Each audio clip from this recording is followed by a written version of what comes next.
ইলিশে গুড়ি বৃষ্টি চলছে, শুরু হয়ে গেছে বর্ষার মৌসুম, চারিদিকে ইলিশের ছড়াছড়ি। আমরা প্রবাসী হলেও আমরাও কিন্তু এই স্বাদে বঞ্চিত নই। আজকে আমরা বানিয়ে নিয়েছি আমাদের তেল ঝাল মশলার ইনপুটে ইলিশের তেল, ইলিশ মাছ ভাজা, সঙ্গে জাস্ট কাঁচা পাকা দুটি কাঁচা লঙ্কা, পাকা লঙ্কা। আর মেন যেটা আমাদের আজকে আসতে চলেছে সেটা হচ্ছে ইলিশের লঙ্কা পোড়া ঝোল। খুব সিম্পল, চটজলদি, কম উপকরণে কিন্তু বানিয়ে ফেলা যাবে। গল্প তো নিশ্চয়ই করব, কিভাবে শিখলাম, কিভাবে বানালাম, ইলিশ মাছ নিয়ে কতটুকু কি জানতে পারছি নতুন নতুন, সবই আপনাদের সঙ্গে শেয়ার করব বা তোমাদের সঙ্গে শেয়ার করব। কিন্তু ইলিশ মাছ পেটে সাজিয়ে রেখে কিন্তু বেশিক্ষণ বকবক করা যায় না। তো প্রথমেই যেটা খাবো আমি সেটা হচ্ছে এই ইলিশের তেল। আর সঙ্গে যদি একটু ডিম পাওয়া যায় তাহলে তো কোনো কথাই নেই। তো প্রথমেই আমি খেয়ে নিই একটুখানি ইলিশের। সত্যি ফ্রেশ ইলিশ মাছ, মুখে আর জিভে জল চলে আসছে। দাঁড়ান একটু লঙ্কাটা কামড় দিয়ে নিই।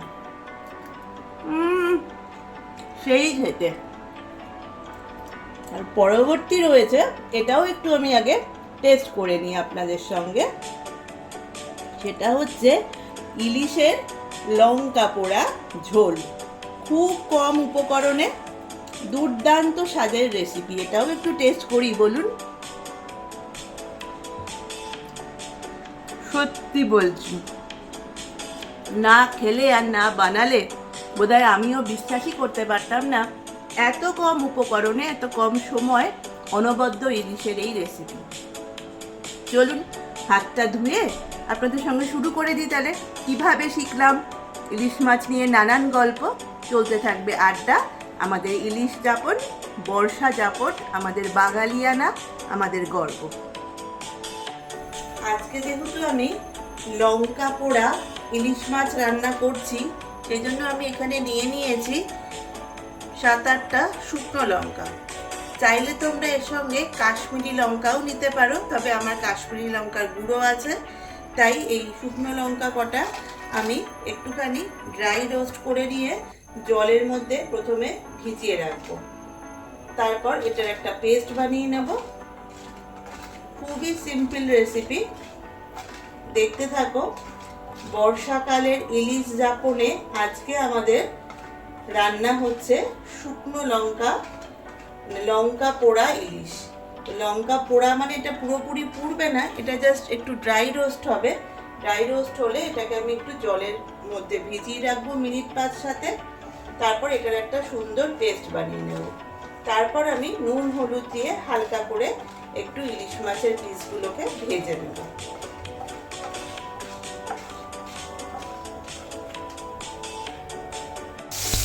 বন্ধুরা, লঙ্কাটা আমি জলে ভিজিয়ে রেখেছি, আর মিডিয়াম আছে ইলিশের পিস দুটোকে আমি একটুখানি এপিট ওপিট করে ভেজে নেব।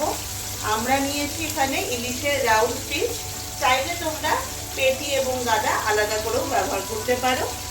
খুবই সুস্বাদু এবং পুরানো দিনের একটি রেসিপি এই ইলিশের বা লঙ্কা পোড়া রেসিপিটা। একে একে আমরা অনেকগুলো রেসিপি ভেবেছি তোমাদের সামনে আনবো। যেহেতু আমরা প্রবাসী, সবসময় তো খুব ফ্রেশ মাছ পাই না, আর ইলিশটা সত্যি কথা আগের বছরের ফ্রোজেন মাছ খেতে ভালোও লাগে না। তো দেখা যাক কতদিন আমরা পাই, তাহলে আমরা চেষ্টা করব অনেকগুলো রেসিপি পুরোনো দিনের তোমাদের সামনে তুলে ধরার জন্য। তোমরা কে কি নতুন ধরনের রেসিপি জানো ইলিশের, অবশ্যই কিন্তু আমাদেরকে কমেন্ট সেকশানে কমেন্ট করে জানাতে ভুলো না। বন্ধুরা, আমি মাছগুলোকে হালকা করে ভেজে দেখো তুলে নিয়েছি, আর ফ্রাই প্যানে যথারীতি সর্ষের তেলই রয়েছে।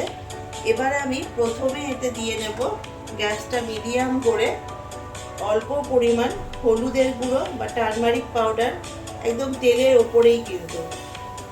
আর দিয়ে নেব ঝাল লঙ্কার গুঁড়ো, রেড চিলি পাউডার।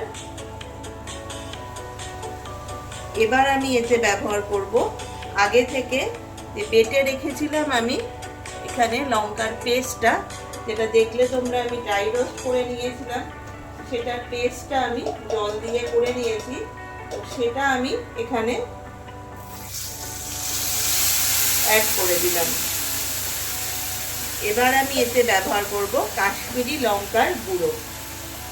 খেয়াল রাখতে হবে মশলাটা যেন নষ্ট পুড়ে না যায়। পুড়ে গেলে কিন্তু এটা খুবই একটা বাজে ব্যাপার হয়ে যাবে। সেই জন্য এবার আমি এতে অ্যাড করে নিলাম কাশ্মীরি লঙ্কার গুঁড়ো। আর কিন্তু কোনো মশলাই এতে ব্যবহার করবার জন্য নেই, দিতে হবে পরিমাণ মতো নুন। আমি যেহেতু মাত্র 2 পিস মাছ নিয়েছি, কাজে 2 পিস মাছের পরিমাণে আমি এখানে নুন ব্যবহার করলাম। আর ব্যবহার করতে হবে লাস্ট উপকরণ, সেটা হচ্ছে এখানে দেখে নাও, এটা হচ্ছে টমেটো পিউরি। এই টমেটো পিউরিটা আমি এবার এখানে সুন্দর করে দিয়ে দিচ্ছি। তাহলেই কিন্তু মশলাটা ভালো করে মিক্স করে সুন্দর করে এতে আস্তে করে দিয়ে দিতে হবে আগে থেকে ভেজে রাখা মাছের পিসগুলো।